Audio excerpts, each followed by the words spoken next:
No guesses. That's a trick question anyway. Our most aggressive fish is the yellow-tailed damselfish. Now we have 3 of them in this exhibit. They're kind of a bluish-black fish, and they're about 3 inches long. They have a bright yellow tail. There's one over here behind Ben. But like I said, we have 3 in this exhibit. They usually hang out in the middle. There's one right there on top of that coral.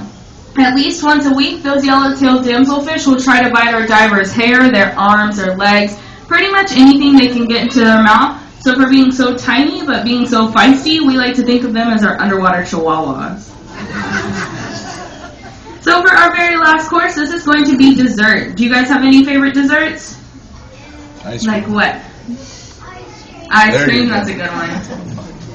Well, our fish and our animals love to eat peeled shrimp. Now, as you guys can see, our stingrays are really spoiled. They can be bottle fed. And what you guys are seeing is actually a really natural behavior for these cow-nosed rays. They have lobes above their mouth, and they will flap those lobes up and down. That creates a suction, and that draws the food into their mouth. So this is how they'll catch their prey as they're cruising along on the seafloor. They'll just flap those lobes. So you guys might have also noticed this spotted fish right here with the long fanning tail. She really loves this shrimp course as well. This one right here. This is Petunia. She is our scrawled filefish.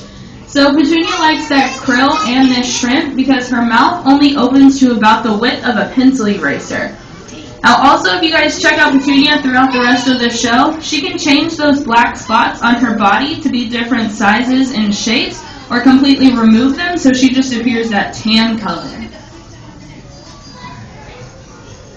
So now that we're done with our 5-course meal, everyone is nice and full, we're going to move on to our little diver in the water fashion show for you guys. Now what Ben is showing you is a chainmail glove. It's made out of little interlocking rings of stainless steel, and it's pretty heavy. Now we have all of our divers wear these because sometimes our animals can get really excited and then they'll confuse our divers' fingers for food. So by wearing this chainmail glove, our divers will still feel the pressure of that bite, but they won't have any puncture injuries at all. So this is how we make sure our divers enter and leave flower gardens with the same number of fingers. So do I have a volunteer who wants to play a little game with Ben? Do you want to? All right, you're going to stand up, and you're going to stand right in front of him. There you go. Now you're going to put your hands right up there on the exhibit where he puts his, and then move your hands wherever he moves his hands. But just a little warning, our divers love to cheat at this game. And I want everyone else to notice the distance between their hands, even when they're both flush against the exhibit.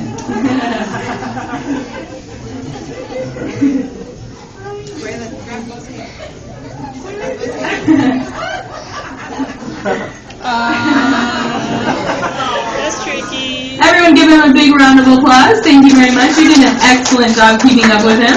Now I'd like to play this little game just to show you guys how thick this exhibit is. It's made out of a solid piece of plastic called acrylic, and it's over 4 inches thick. Now we use acrylic throughout the entire aquarium because it is stronger than glass, and sometimes glass will distort images, make them appear different sizes, shapes, or even colors. So by using this acrylic, we ensure that everything on the outside